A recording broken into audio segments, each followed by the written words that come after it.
Posible namang nagpaparetoke raw ang mga puganteng sangkot sa mga iligal na pogo para makapagnakaw ng pagkatao ng iba.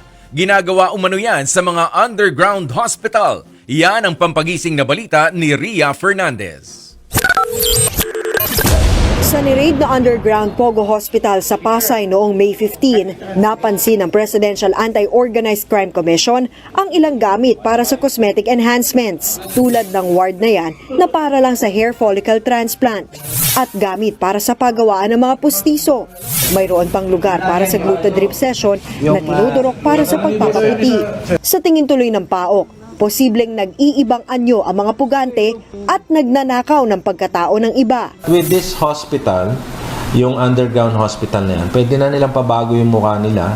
Pwede sila magpagawa ng, magpalagay ng buhok, magpabago ng kulay ng buhok, magpabago ng kulay ng mata, paayos nila yung ilong nila. Para mag-iba yung itsura nila, pwede na rin nilang baguhin yung itsura nila. And then they can assume another identity.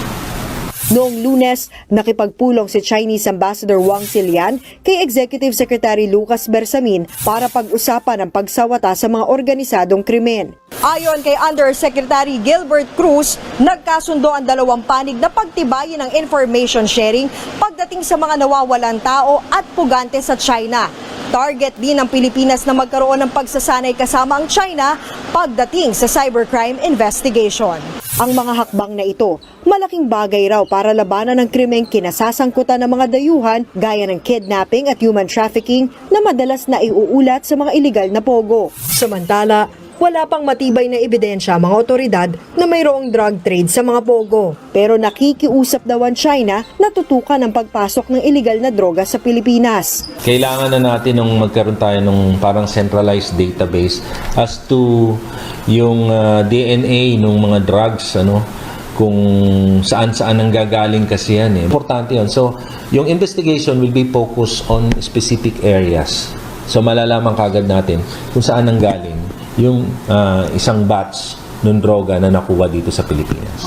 Si Senator Risa Ontiveros naman, sinabing dapat napag-usapan din sa pagpupulong ni Bersamin at Wang ang mga hakbang para masigurong hindi na makababalik ng Pilipinas ang mga kriminal na pinadeport sa China. Nakakaalarma raw kasi ang ebidensya na ang mga kriminal na ito ay nagtatrabaho rin para sa pamahalaan ng China. Dagdag pa ni Ontiveros, tama lang na makipag-ugnayan ng Pilipinas sa China, lalo't ang mga sindikato sa Pogo ay pawang mga Chinese. Hindi raw dapat hayaan na maging lugar ang Pilipinas para sa pag-eespiya at krimen. Naniniwala naman ang PAOK na mas mainam magkaroon ng formal na kasunduan ang Pilipinas at China tungkol sa pagsawata sa organized crimes. Nagbabalita mula sa Frontline, Ria Fernandez, News 5.